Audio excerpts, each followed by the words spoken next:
కుంతీదేవిని, పాండవులని, ద్రౌపదిని హస్తినాపురానికి తీసుకురమ్మని ధృతరాష్ట్రుడు పంపగా విదురుడు వచ్చిన సందర్భంలో శ్రీకృష్ణుడు ఈ విధంగా అంటున్నాడు. పాండవులకి మేలు చేసే ఈ విదురుడున్నంత వరకు పాండవుల్ని ఎవరూ ఏమీ చేయలేరు. మీరు పాండవుల క్షేమాన్ని గూర్చి అతిగా ఆలోచించనక్కర్లేదు. ఇక ముందు పాండవులకు తాము కోరుకున్నదంతా సిద్ధిస్తుంది అన్నాడు. అప్పుడు ధర్మజుడన్నాడు, కురువంశశ్రేష్ఠులైన ధృతరాష్ట్ర విదుర భీష్ములు మాకు పెద్దలు, అలాగే ద్రుపద మహారాజు కూడా పెద్దలే. ఇక శ్రీకృష్ణుడు లోకానికంతటికీ పెద్ద. వీళ్ళందరి సమ్మతి వలన మాకు శుభాలే కలుగుతాయి నీ ధర్మరాజు తన వాళ్ల అనుమతి తీసుకుని తమ్ముళ్ళు తాను హస్తినాపురం వెళ్ళాలని నిశ్చయించాడు. ద్రుపదుని దగ్గర సెలవు తీసుకుని ప్రయాణానికి పూనుకున్నాడు. ఈ విధంగా విదురుడు పాండవులను, ద్రౌపదిని, కుంతిని తీసుకుని శ్రీకృష్ణ దృష్టద్యుమ్నులు అంతులేని సైన్యంతో వెంటరాగా హస్తినాపురానికి వస్తూ ఉండగా వాళ్ళ రాక విని ధృతరాష్ట్రుడు, వికర్ణుడు, చిత్రసేనుడు, ద్రోణుడు, కృపాచార్యులను ఎదురుగా పంపగా సైన్య సమేతులై పాండవులు మహోత్సవంతో హస్తినాపురం ప్రవేశించేటప్పుడు వాళ్ళని చూసి, ఇక్కడ అపార సైన్యం పాండవుల అపాయ నివారకం, ఐశ్వర్య ప్రదర్శకం. వాసుదేవ దృష్టద్యుమ్నులు పాండవులకు ఏర్పడిన నిజమైన అండదండలు. పాండవులు హస్తినిలో ప్రవేశిస్తుంటే పురప్రజలంతా ధర్మస్వరూపుడైన ధర్మరాజు తమ్ముళ్ళని వెంటపెట్టుకుని వచ్చాడు, పాండురాజే మరలా బ్రతికి వచ్చి మన ముందున్నట్లుగా ఉంది, ఇహ మీదట మనకు అన్ని శుభాలే జరుగుతాయి, పాండవులకు మనోబలమే కాకుండా దైవానుగ్రహం కూడా ఎక్కువగా ఉంది, మనం చేసిన పూజలు, వ్రతాలు, హోమాల పుణ్యమే ఉన్నట్లయితే ఈ ధర్మరాజు ఈ హస్తినాపురిలోనే ఉండి అవిచ్ఛిన్నంగా భూమండలాన్ని పరిపాలిస్తూ ఉండుగాక అని పురప్రజలందరూ మనసులో ఆశీర్వాదం చెప్పారు. పాండవులు హస్తినాపురంలో ప్రవేశించేటప్పుడు ఏ కారణం వల్లైనా హస్తినాపురి వదిలిపోవలసి వచ్చినప్పుడు ప్రజలు వారి పట్ల ప్రదర్శించే ఆదరాభిమానాలను వాచికంగా, ఆంగికంగా, సాత్వికంగా ప్రదర్శించినట్లు వర్ణించటం నన్నయ్య గారి రచనల్లో కానవచ్చే సంవాద రచనా శిల్పం. పాండవులే హస్తినాపురానికి పాండురాజు తరువాత పాలించదగిన వాళ్ళని వాళ్ళ అభిప్రాయం.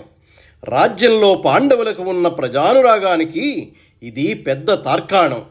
దుర్యోధనాదులకు ఇటువంటి ప్రజాదరణ లేదు.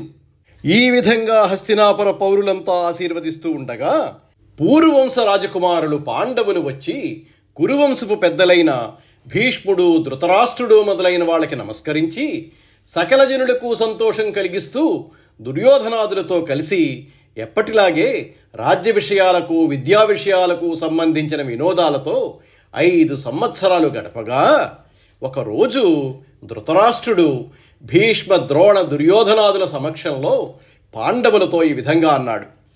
సర్వజనుల కర్మసాక్షి అయిన ఈ శ్రీకృష్ణుడి సాక్షిగా అందరి పెద్దల ఎదుట, రాజుల ఎదుట మీకు అర్ధరాజ్యం ఇచ్చాను.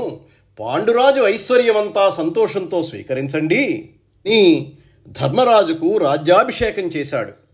లాక్షాగృహ దహనానికి ముందు ధృతరాష్ట్రుడు ధర్మరాజును యువరాజుగా అభిషేకించింది అర్ధరాజ్యానికి కాదు. ఇప్పుడు ధర్మరాజును అభిషేకించేది మాత్రం అర్ధరాజ్యానికే. దానిలో మీ తండ్రి పాండురాజుకు సంబంధించిన సగభాగానికి అనే సూచన కూడా ఉంది. ధృతరాష్ట్రుడు ఇంకా, ధర్మనందన, ఇంక నువ్వు ఖాండవ ప్రస్థాన్ని రాజధానిగా చేసుకుని మీరంతా అక్కడ స్థిరంగా ఉండండి, మా అందరితోనూ అక్కడి ప్రజలతోనూ స్నేహాన్ని పెంపొందించుకోండి అని రాజముద్రతో పంపాడు. ధృతరాష్ట్ర, భీష్మ, విదుర, ద్రోణ, కృపాదుల ఆశీర్వాదంతో శ్రీకృష్ణుని, తమ్ముని, తల్లిని వెంటపెట్టుకొని ఖాండవ ప్రస్థానికి బయలుదేరాడు ధర్మజుడు. హరి ఇంద్రుంతలచెన్, ఇంద్రుడు కరమనురాగమున విశ్వకర్మను పనిచెన్, సురపురమునకెనయగుపుర మరుదుగా నిర్మింపు ముర్వినని కడు ప్రీతిన్. శ్రీకృష్ణుడు ఇంద్రుణ్ణి తలవగా ఇంద్రుడు అమరావతికి దీటైన పట్టణాన్ని భూమి మీద ఆశ్చర్యకరంగా నిర్మించు అని ప్రియమారా దేవశిల్పి విశ్వకర్మను ఆజ్ఞాపించాడు. ఒకరు తలిచారు, మరొకరు ఆజ్ఞాపించారు. పని చకచకా జరిగిపోవాలనే వారి ఆకాంక్ష లఘుబహుళమైన కందపద్యపు ఉత్తరార్ధంలోని ద్రుతగతి అక్షరరమ్యంగా ధ్వనింపచేస్తున్నది. ద్వైపాయనుండును ద్వైపాయనుండును ధౌమ్యుండును ఆదిగా భూసురుల్ సూత్ర విన్యాసము అమరంచేసి శాంతిక విధుల్ సేయంగ సుప్రశస్తంబైన రమ్యదేశంబునందు వాసవాదిష్టుడై వసుధకునే తెంచి పేర్మితో అవిశ్వకర్మపురము నిర్మించే అదియును నిరుపమలీలతనరి ఇంద్రప్రస్థమనగా ఇంద్రుపురముతో కుబేరుపురముతో వరుణేంద్రుపుర వరంబుతోడన్ ఉరగరాజపుర విభూతితోడన్ ఉరు విలాసంబుల సరియనంగన్ ఒప్పు ధరణి మీద. వ్యాసుడు, ధౌమ్యుడు మొదలైన బ్రాహ్మణులు కొలతలు కొలిచి శాంతికర్మలు చేసిన తరువాత శ్రేష్టమైన అందమైన ప్రదేశంలో ఇంద్రుడి ఆదేశానుసారం విశ్వకర్మ భూలోకానికి వచ్చి సాటిలేని విలాసాలతో వెలిగే ఇంద్రప్రస్థం అనే పేరుగల మహానగరాన్ని నిర్మించాడు.